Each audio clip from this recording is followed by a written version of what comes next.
계시록 별명 중거 첫 번째 시간입니다. 오늘 계시록 1장 1절을 통하여 계시록 총론에 대해서 말씀드리고 반드시 속게 될 일에 대해서 변론해 보도록 하겠습니다. 먼저 계시록은 사도 요한이 계시록을 썼지요. 주님께서 가장 사랑하는 종인 것을 우리가 알 수가 있는데요. 그러면 이 요한이라는 뜻이 바로 뭐냐? 여호와께서 사랑하는 자라는 뜻인데요. 그래서 하나님께서 주신 이름인 것은 누구를 통해서 알 수가 있습니까? 누가복음 1장 13절에 보면 세례 요한이 태어날 때 예수님이 오시기 전에 6개월 먼저 사가랴 제사장이 제단에서 제사를 지낼 때 엘리사벳과 사가랴 사이에 자녀가 없다가 자녀를 주실 때 하나님이 직접 뭐라 그럽니까? 요한이라고 이름을 지라 그랬죠.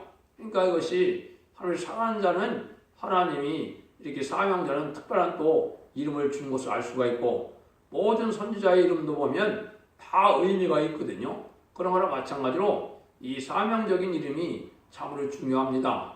왜 제가 이 말씀을 드리냐면 이게 인간정말의 말세 사명자도 그 이름과도 상관이 있습니다. 하나님이 다 예언되는 것이기 때문에 하나님의 뜻을 이루는데 그런 일이 있다 이 많은 것을 우리에게 알려줄 수가 있습니다. 그래서 현재 말씀드린 것처럼 물론 세례 요한도 초림의 주에 대해서 말씀하고 재림의 주에 대한 말씀도 조금 하긴 했지만은 세례 요한은 예언된 것이 불었을 때 이다 40장 3절에 있는 것처럼 광야에 예치는 자의 소리가 주님을 예비하는 자로 나타난 것이죠. 그래서 그대로 보라 세상 죄를 지고 가는 어린 양을 보라 할 때 세례 요한의 말씀이 믿어진 자들이 결국은 12사도가 된 것이고 그것이 믿었던 자들이 하늘의 사명을 받은 그런 12사도의 아주 귀한 사명을 맡게 됐죠. 그럼 인간 종말에도 사도 요한에 대한 사명은 주님이 직접 줬지요.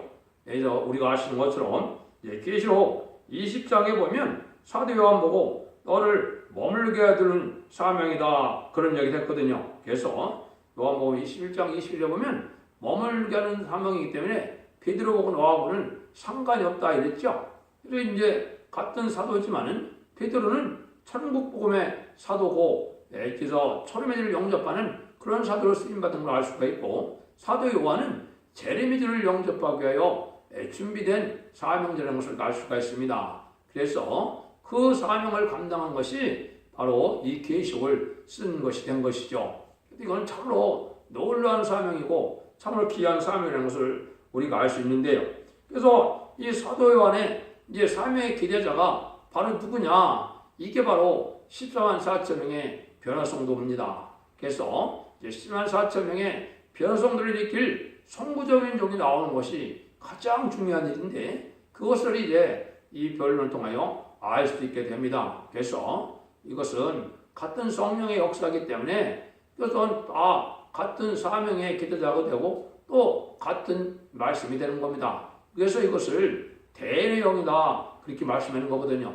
그래서 구약때 쓰였던 이런 성경을 쓸 때도 하나님의 성령의 진리의 성령이 썼고 또 사도 요한을 들었을 때도 진리의 성령에서 썼고 또 마지막에 쓰임받을 사명자도 진리의 성령을 충만히 받아야 삶을 감당할 수가 있거든요.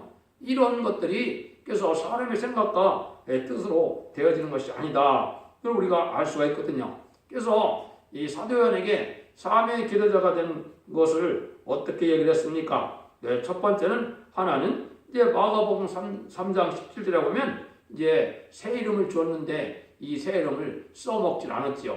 왜냐하면 보완하게 하라 줬고 그것이 우리의 아들이죠. 그래서 이것은 왜 그 사명 이름을 써먹지 않느냐? 사도 요한의 사명은 인간 종말에 재림의 주가 올 때 쓸 사명자이기 때문에 그런 겁니다. 그래서 이것은 우리가 바로 선지 사명인 이 다시언의 사명자들이 말세 사명자인데 계속적으로 제가 말씀드린 것처럼 말세 사명자는 14만 4천 명인데 그 중에 선구적인 종을 중심으로 변론은 되어 있다 이렇게 볼 수 있죠. 그 다음에는 사도 요한이 사명에 기대된 이유가 또 어디에 나와 있습니까? 사도 요한은 주님의 동생이 되는 그러한 일이 있었거든요. 십자가 밑에 갔을 때 마리아 보고 사도 요한을 아들이라고 소개를 했죠. 그래서 예수님이 남자 동생만 4명이고 여자 동생이 2명, 성경적으로는 2명이고 6명이나 되거든요.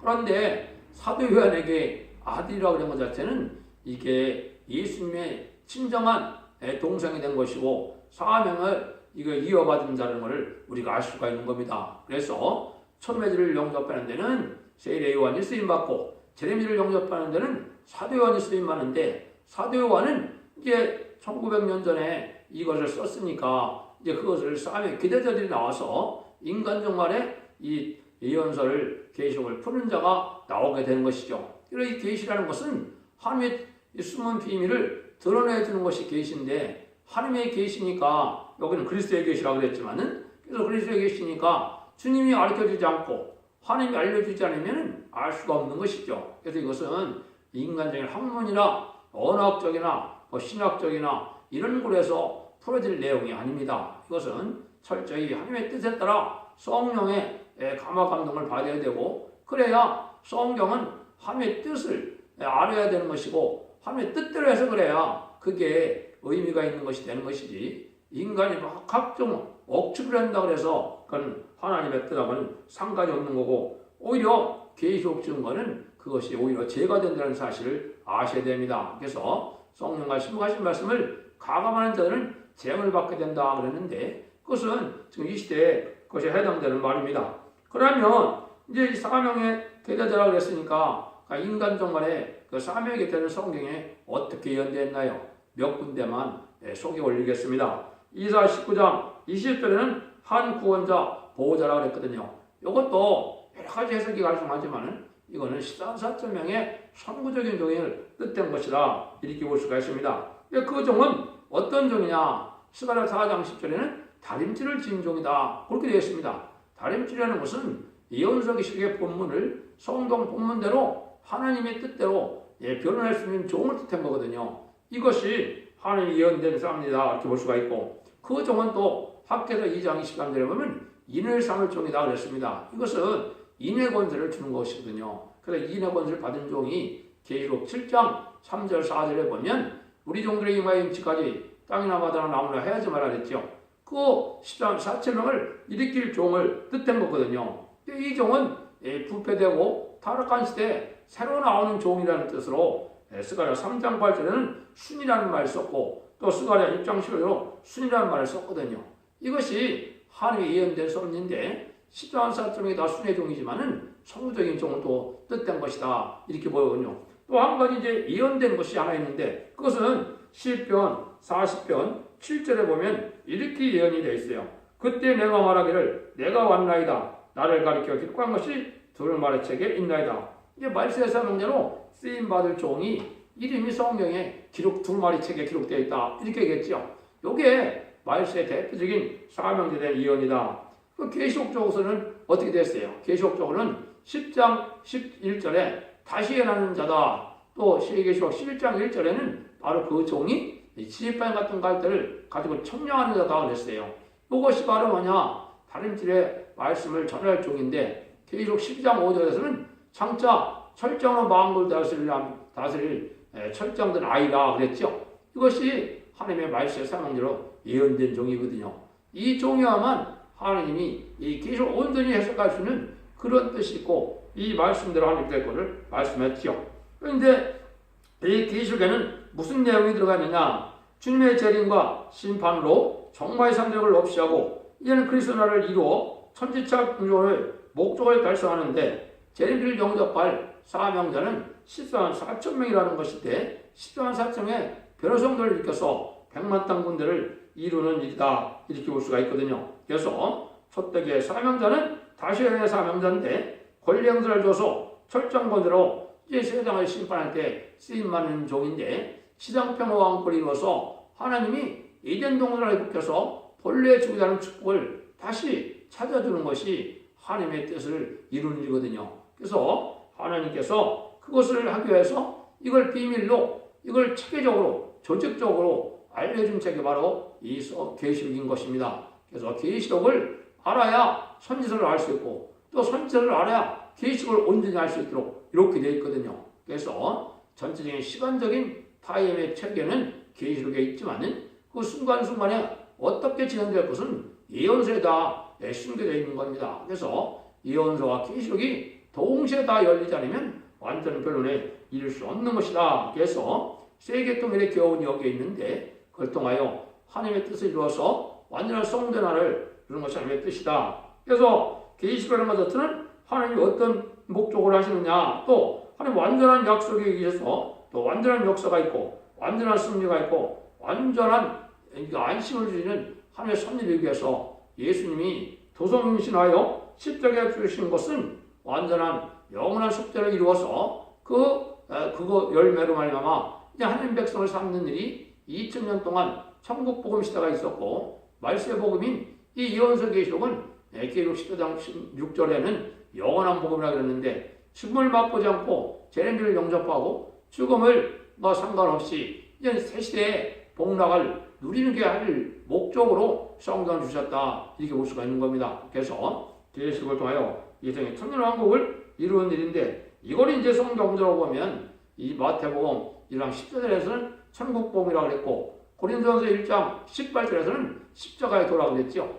근데 새 시대가 하는 길은 얘기하는 것은 이제 이사야 2장 2절이나 미가서 4장 2절에 보면 야곱의 도라고 그랬습니다. 그래서 십자가의 도는 바로 하나님의 이방인 백성이라도 천국에 가는 길을 알려주는 복음이고 이 야곱의 도는 이제 천년평화왕국 에덴 동산에 회복된 그런 천년 안식시대에 거길 가는 복음의 내용을 뜻한 것입니다. 근데 그 내용이 예언서 계시록의 내용이다 이렇게 볼 수가 있는 거거든요. 근데 이제 양으나 대부분으로 본다면은 초림에 대한 예수님에 대한 것은 아주 예언이 몇 군데 안 되어 있거든요.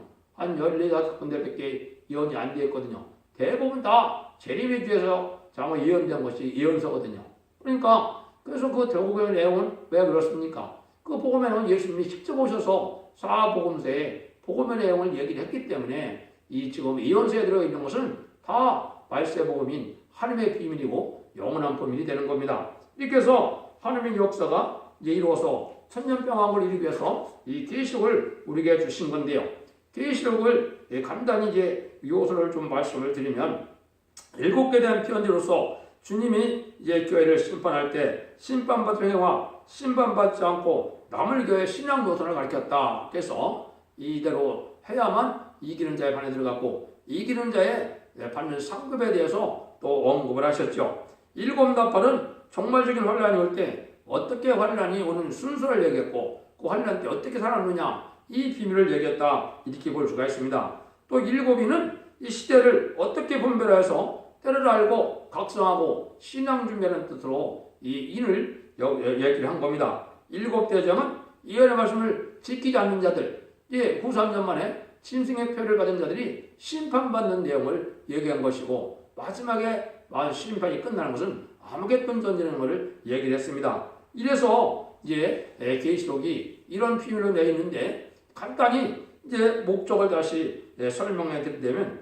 첫 번째는 제레미주를 영접할 신앙 준비를 해야 된다. 이것 때문에 계시록을 준 겁니다. 제레미주는 원죄 잡은 자가 해결되지 않으면 제레미주를 영접할 수가 없습니다. 여러분들 지금까지는 자범죄만 해결받는 방법이기 때문에 요런 것만의 시대이기 때문에 그렇지만은 원죄를 해결받는 것은 예언서 계시를 통하여 이 변론을 듣고 순종하여야만 되거든요. 그것이 이사야 1장 18절에 보면 너희 죄가 주홍같이 될지라도 눈같이 것이고 너희 죄가 지금같이 해도 양털같이 해진다. 근데 뭘 갖고요?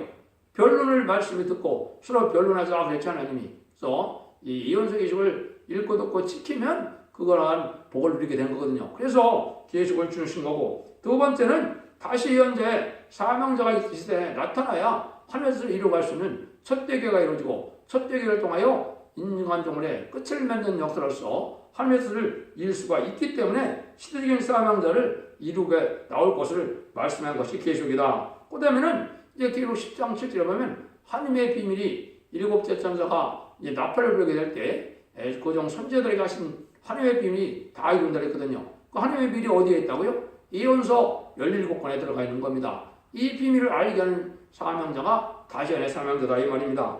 그래서 이제는 끝을 맺는 그런 사명자가 바로 세상을 심판하고 이제는 예정을 회복시켜서 천일왕국을 이름으로 이제 하나님께서 원하시는 창조의 목적인데 이것이 다니엘 7장 22절에는 이제는 성들을 심원하고 성대나라를 이루어진다 그랬고 이제는 세상 나라가 그리스도의 나라가 된다는 것이 결국 11장 15절인데 이것이 하나님께서 천지를 창조하는 목적을 이루는 일이 이 계시록을 통하여 이루어진다는 사실을 우리가 알아야 됩니다. 그러면 1절을 보겠습니다.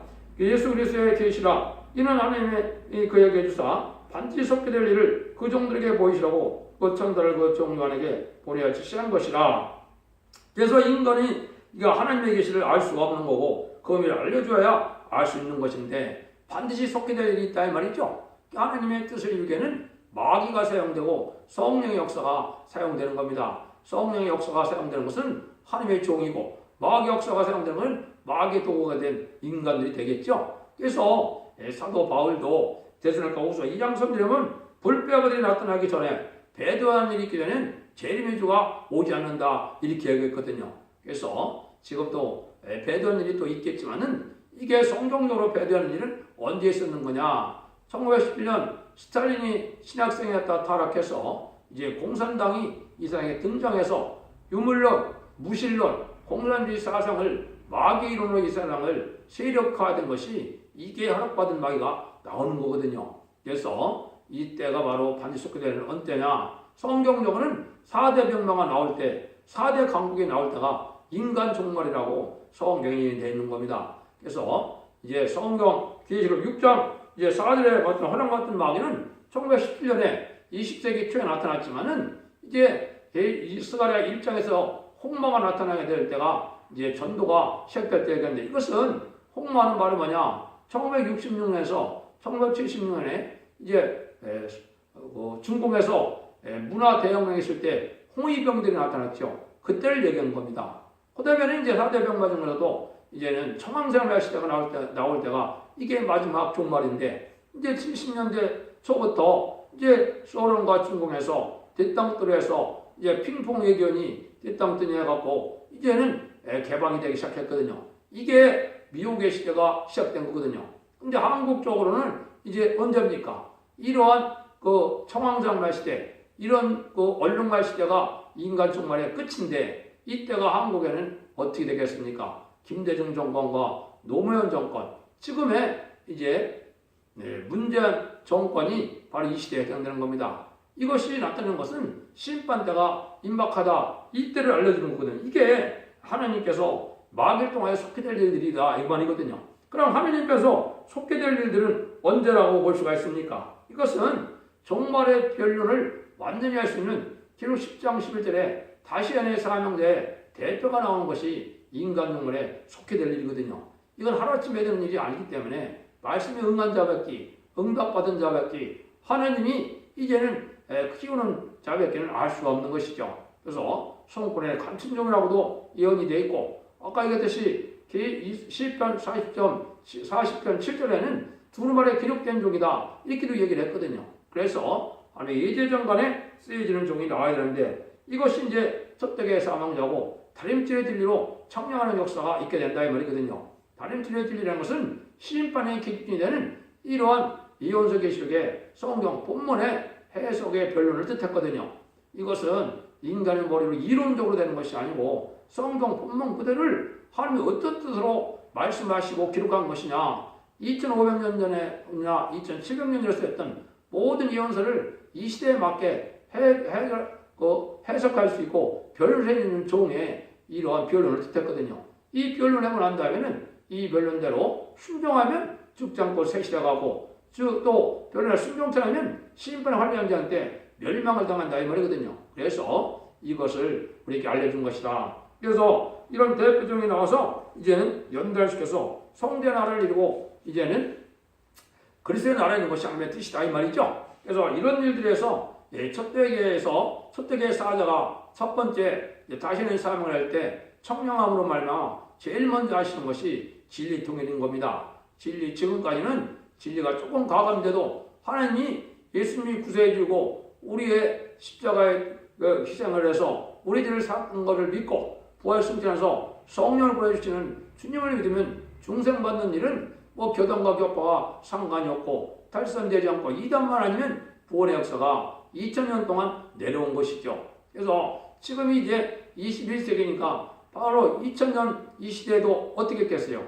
예수님이 성령에서 이제 공생에 들어가기 준비하는 그런 기간이었거든요. 그래서 21세기는 새로운 교회 역사가 바로 제자들을 영접하는 교회 역사가 초대 교회 역사인데, 이게 21세기에 다시 나타나서 이제는 21세기의 초에 천년 왕국이 오는 때가 오는 겁니다. 예수님처럼 이제는 30년 동안 이제 기름을 받고 또 이제 전삼년의 역사를 통하여 이제 하나님의 사람을 감당케 하는 것인데, 전삼년의 역사는 73만 4천 명의 변호성도의 인치는 역사로 변호성도의 8을 이루는 일이거든요. 이런 날들이 이제 심히 임박한 데다 우리가 그렇게 알 수가 있다. 그래서 진리 통일을 하고 이제는 교회 통일을 하고 그 다음에는 권세 통일해서 세계 통일하는데, 여기에는 이제 하나님이 원하는 만큼 인격이 갖춰야 된다 이 말입니다. 왜냐하면 단순한 구원이 아니고 사명을 맡아서 사명을 해야 될 종들이기 때문에 그런 거죠. 왕국 건설의 사명인데요. 그래서 사랑이 부장이 되어야 되고 말씀 부장이 되어야 되고 인격 부장이 되어서 변성대 인격을 갖추는 것이 이 시대의 참된 신앙주입니다. 이것을 신부단장이라고 하는 겁니다. 신부단장이 돼야 재림들을 영접할 수 있고, 그리고 재림을 영접하는 종이라야 세세 왕권의 축복을 받아서 예수님이 만행왕으로 이 세상 따를 때 분봉왕에 이제 복락을 주게 되는 것이거든요. 이걸 하나님에 의해서 이 계시록을 우리에게 줬다 이 말입니다. 그래서 쓴실을 겪어서 나오는 종이 됐을 때 이런 일이 될 것을 우리가 알려줬는데, 이것이 바로 하나님이 이제 인간 영혼에 속해 될 일은 바로 이 사명자들을 준비하는 것이 하나님이 속해 될 일이다. 정한 때가 됐으니까 속해 될 일이 이제 얼마 안 남은 것이죠. 그래서 1300만에 들어가면 이제 뭐 1300만 후 3년 반, 또 그 다음에는 이제 30일의 대접장, 45일에 아마겟돈이면 예수님이 완전히 끝나는 거거든요. 그러면 예den을 회복돼서 천왕국 시도 들어가니까 참으로 속해 될 일이죠. 이렇게 해서 이제 반드시 속해 될 일이 이렇게 진행될 걸 얘기했는데, 하나님 편에서는 이 첫대교의 사자가 나오는 것이 하나님이 들어올 종이 되고, 이 심판주 예수님의 대행자가 되는 종이고, 진리 하나님의 대행자가 돼서 이 세상을 심판하는 일을 진행을 하거든요.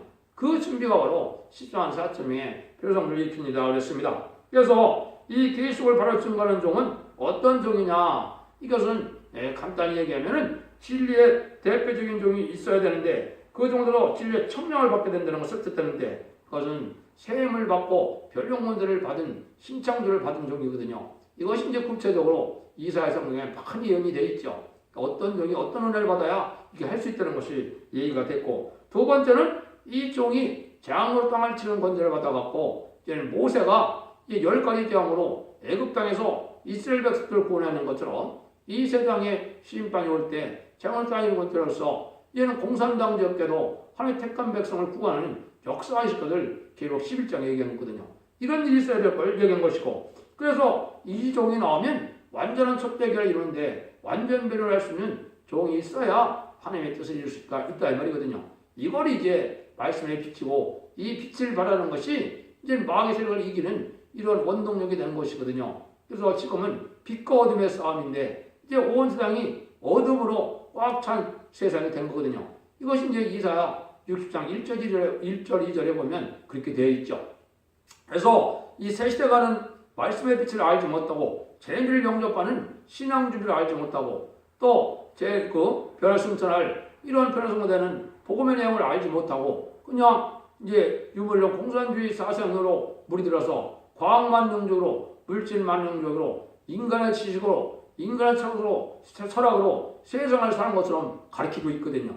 이게 다 흠에 빠진, 이거는 마귀의 미혹을 받은 종교들이 된 겁니다. 그래서 지금 기독교인들도 이 때를 알지 못하고, 신앙 준비를 알지 못하고, 신부단장을 알지 못하므로 슬기로운 천하같이 등불 준비와 기름 준비하지 못하는 이런 때 지금 오는 거거든요. 그런 일들을 우리가 볼 수가 있는데, 2절을 보시겠습니다. 사도 요한은 하나님의 말씀과 예수의 큰 증거고 자기 본 것을 다 증거하느니라. 사도 요한이 그럼 계시록을 왜 썼느냐? 여기에 뭘 증거하느냐? 자기 본 것을 증거했다고 그랬죠? 이 본 것에는 세 가지가 있습니다. 이것만 간단히 말씀드리고 첫째 시간은 마치겠습니다. 먼저 이루어진 것을 보고 증거한 자가 있거든요. 이거는 왜냐? 완전한 속죄와 구원이 있는 메시아를 이게 완전히 바르게 증거한 것이 된 거니 사도 요한이 말씀했거든요. 그래서 사도 요한은 첫 번째 바로 뭐냐? 예수님은 완전한 신으로 세상에 왔다는 것을 성령의 대해서 하나님의 아들이 아니면 할 수 없는 일을 했다는 것을 사도 요한은 증거를 많이 했거든요. 그래서 요한 1, 2, 3, 4나 요한복음이나 요한계시록에 보면 이걸 진리의 깊은 그 내용들을 잘 증거를 했거든요. 그래서 예수님은 신성을 가진 분이다. 신성이 없으면 헛된 종교죠. 같은 인간이라면 어떻게 같은 인간이 인간을 구원할 수가 있습니까? 그래서 하나님의 아들로서 오신 것을 볼 수가 있고, 두 번째는 인성으로 나타난 예수님을 증거했다 이거죠. 이것은 이제 성령으로 태어난 예수님이지만은 우리 인간처럼 먹고 마시고 같이 종고동락 같은 사람이 바로 사도 요한이거든요. 그 내용을 잘 증거를 했죠. 왜 이게 필요합니까? 사도 요한이 인간인 예수님을 증거하면 예수님이 완전한 속죄 제물로 화목제물의 자격이 있다는 걸 보여준 거거든요.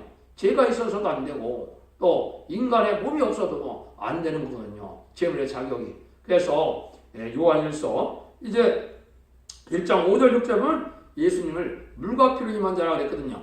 여기 말은 뭐냐? 성령으로 잉태된 예수님은 말에 태만 빌린 것이지 예수님이 태에서 자라는 것은 하늘로부터 내려오는 물과 피로 이제 자라나신 분이다 이 말이거든요.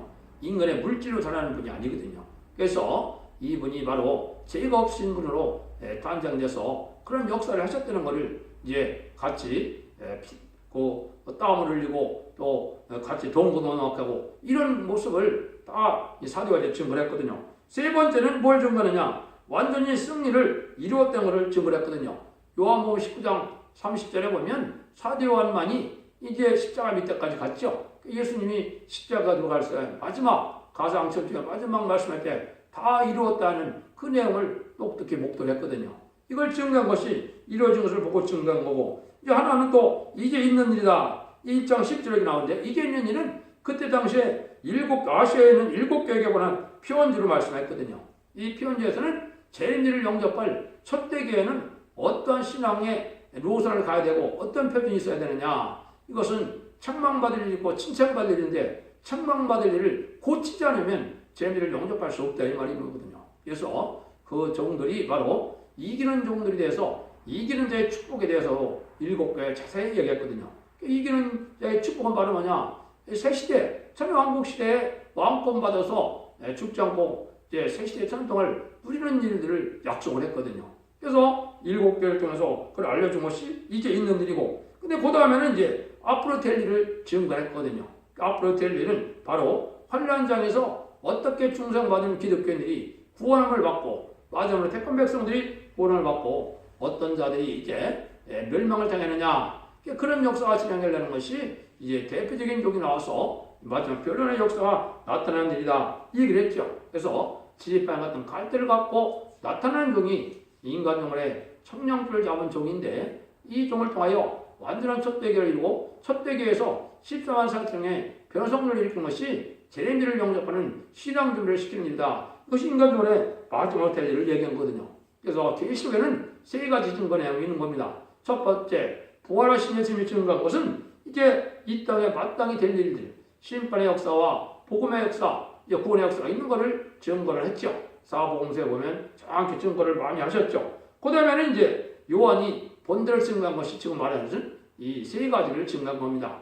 이제 이루어진 것을 증거했고, 이제 그때 당시 있던 일을 증거했고, 앞으로 될 일을 증거했다 이 말이죠. 그래서 다시 연자가 청량한 역사로 별성들을 이끌어서 아마겟돈 때 최종 승리하는 내용이 증거를 하는 거거든요. 그런데 이제 우리가 다시의 사명자 말씀 사명자인데, 이것은 예언서 계시록을 그대로 모든 예언서가 이루어지는 때이기 때문에 그 이루어지는 내용을 증거하는 것은 말씀 사명자의 그 몫이다. 이 사명을 이제 다시의 사명자가 성부적인 종으로 나타나서 14만 사쯤에 변호성들을 일으키는 일이 바로 그 사명이라는 걸 우리가 알 수가 있습니다. 그래서 바로 이 계시록을 통해서 하나님이 천지창조를 이제 하시기 위하여 하나님이 하시는 일을 분명히 말씀하신 것이다. 그래서 하나님의 역사가 이렇게 이제 진행돼서 인간 종말에 모든 일이 성취되므로 이제는 성도의 나라가 아니고 그리스도의 나라가 이루어서 하나님의 주시는 사랑이 이 땅에서 완성이 되고 또 천지창조의 목적을 완성하는 일이 계시록을 통해서 끝을 맺는 역사인데 끝을 맺는 역사가 바로 첫대의 역사다. 이걸 말씀드린 것이죠. 그래서 앞으로 30회에 걸쳐서 계시록을 이제 다 변론하는데 석연치 않은 부분이 하나도 없이 다 증거해야만 이 시대에 하나님의 단줄을 인정받는 거거든요. 여러분들이 이 진리를 잘 분별하고 순종해서 이러면서 읽고 듣고 지킴으로 원자와 자원들에게 받음으로 이제 죽장고 셀세가고 죽장고 비하를 승천함으로 자손 만대 축복과 세세 왕국의 축복리는 복된 종님들과 또 성도님이 다 되시를 예수님으로 간절히 축원드립니다. 아멘.